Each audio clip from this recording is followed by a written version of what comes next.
Hey, classmates, professor. This is a response to the discussion board on chapter 3, the big 5 personality traits.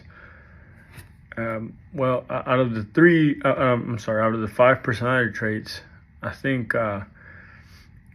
while all 5 of them are can be beneficial to any manager in any industry.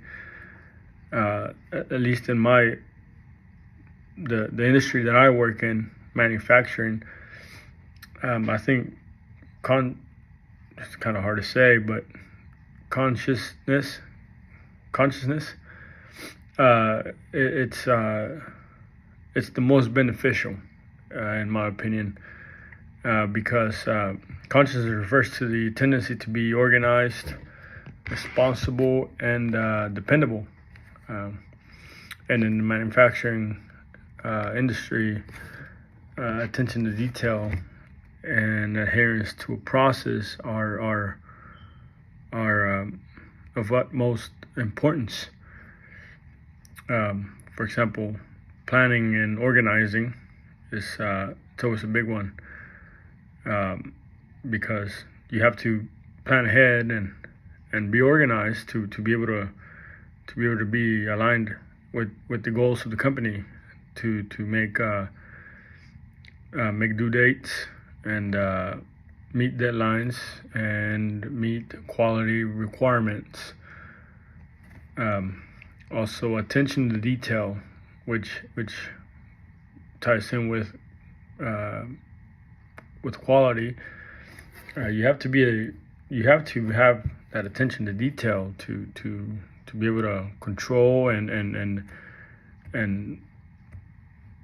pay close attention to the parts that are being manufactured, and be able to catch anything that's not within quality specs, that to go out to the customer.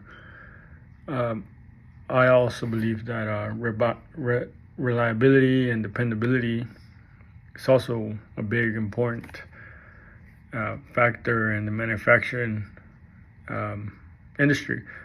The company I work for example, I'm the only manager in the machine shop. There's a few other managers for different departments, but it's not a huge company. It's a family-owned company, but it's about 200 employees. But sometimes when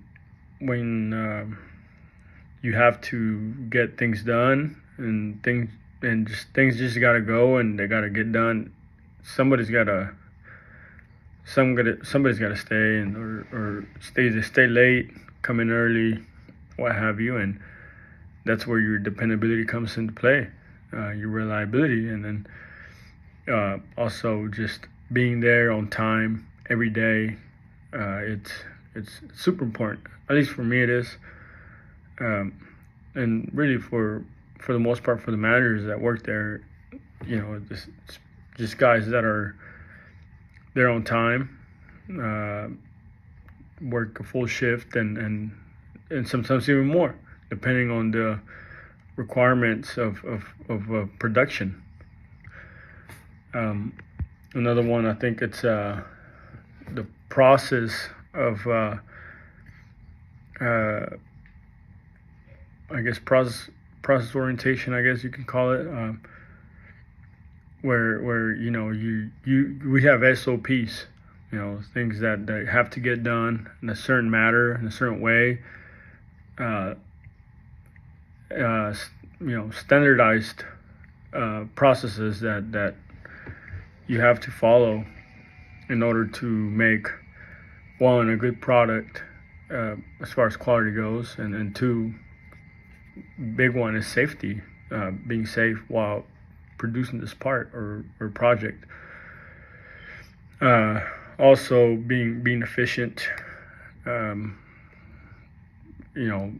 efficient at producing the parts that you're or just projects, producing the projects that they make sure your mistakes are minimized, and and the quality is maintained, but also keeping a good production time. For example, I think that's important.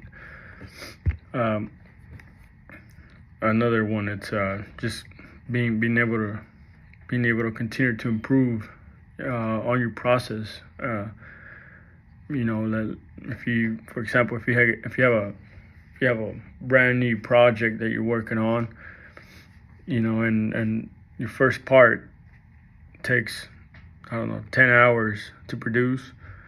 Your goal is ultimately to continue to try to improve that time while maintaining that maintaining the quality levels and being efficient as possible to ultimately get that time down. Knocking off 1, 2, 3 hours off of the job, it saves you. It just makes the job more efficient, and that's really important, I think, in the manufacturing industry. Other traits in the Big Five are super important as well, such as openness, because you have to deal with people. I think that having, when somebody comes up with a new idea, be open minded and be able to take that idea into consideration while you're making your planning and organizing. What else? That's about it. I think all the traits are super important. None of them is. I think you have to be well-rounded, right? But and at least in the industry that I work in manufacturing, I think consciousness is probably a little more important than the rest to be able to be successful at that position. Hope y'all have a great weekend.